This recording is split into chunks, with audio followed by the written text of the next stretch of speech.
Hey guys, I was gonna do a guide on this Python control for Yamaha, but I thought it would just be easier to do a video. So um, the link that I'll post up will have these three things in it. Um, the QLab file is already set up, and I'll show you guys what you need to do with the files here. There's some stuff that I'm throwing in here that Yamaha gave that I'm not using because all I need it for is scene control. There's a whole list of commands that you can do. So anyway, here is the QLab control, and the only thing that I really care in this whole list is this recall.py, and that's Python source.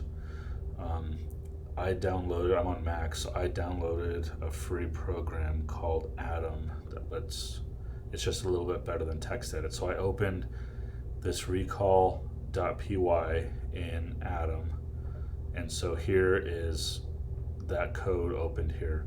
The only thing that you need to change is you need to know what your CL5 or QL IP address is. So mine is 10.0.0.18, so I put that in there, and then I saved it. So then I'm going to open up the QLab project that I'll give you guys too. And so here I have some basic scenes set up. So right here is the queue for the CL recall.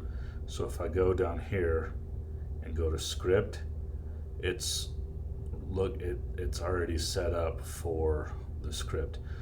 You can see the path is for the desktop. So if you guys download these, make sure that you place them on the desktop. If not, you'll have to change the path here. So then I just put recall.py 6. The number here is what scene you're trying to recall. So if you want to recall scene 1, then you would just change that to a 1. And if you try to play them and some of them it doesn't work immediately, if you've had the other file open in an editor, just save your stuff in QLab and restart it, and open it up again. QLab doesn't let, and it says so. It says right there. So that's how the CL and I believe the QL stuff will work. So you put everything that you download from me on the desktop, and then you open recall.py and you change the IP address. Let me open that again. Change the IP address to whatever IP your console is on. And that's the only thing you should have to do here. And then quit.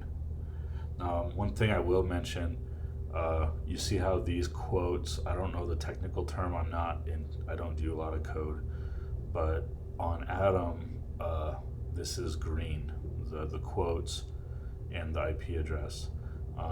When I first opened it, it was viewing it as orange, and I found somewhere that it was using the wrong quote, so I changed the quotes, and that I was getting IP address error, and that fixed the IP address error. So if you have an IP address error when you try to use this, that's probably what it is. You probably need to change your quotes, and all I did was typed in quotes with my keyboard, and it put in the right ones. There was nothing special.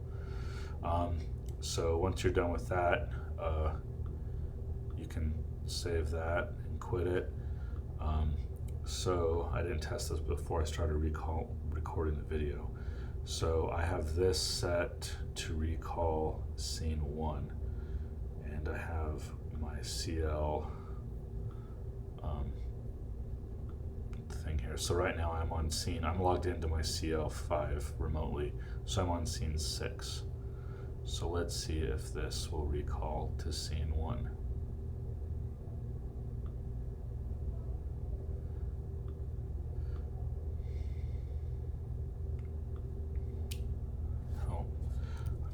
close this and restart it, then open it up again.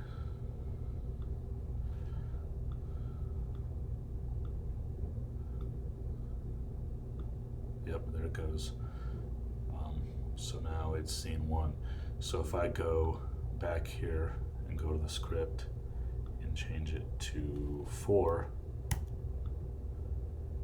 so just to confirm I'm on scene 1 now, if I hit go, it recalls it to scene 4. So that's how you do the CL5. It's pretty easy. The TF I haven't played a lot with because we just have a TF in our overflow area. So I'll show you how I have that set up right here. So I have the TF remote software here. The files that I gave you, it's right here. Sorry, I'm getting my. So this is the TFQLab file. And I used recall B1 and B2. The A side, if you see on the TF, you have an A and a B. I'm using the B side because the A side had a bunch of presets that I didn't want to go through and delete and everything. So I'm using the B side. I created a B1 and a B2, and that recalls scene B1 and scene B2. The TF, you can't change it in QLab like you can the CL. The CL stuff, you can just go here and change that, and that'll change the scene that you recall. But it doesn't appear like the TF stuff that you can. Maybe I didn't spend enough time on it, but this one worked for what I needed it for. So my pre-post service scene is recall B1, and my during service scene is recall B2. So let's see if this works. I didn't test this one either, but let's go. Yeah, so it recalled B1. So that's our pre-service, and I'm gonna hit go. It's gonna recall B2. So that's how it works. Like I said, I'll post a link for these 3 files. Anyway, let me know if you guys have any questions. Thanks.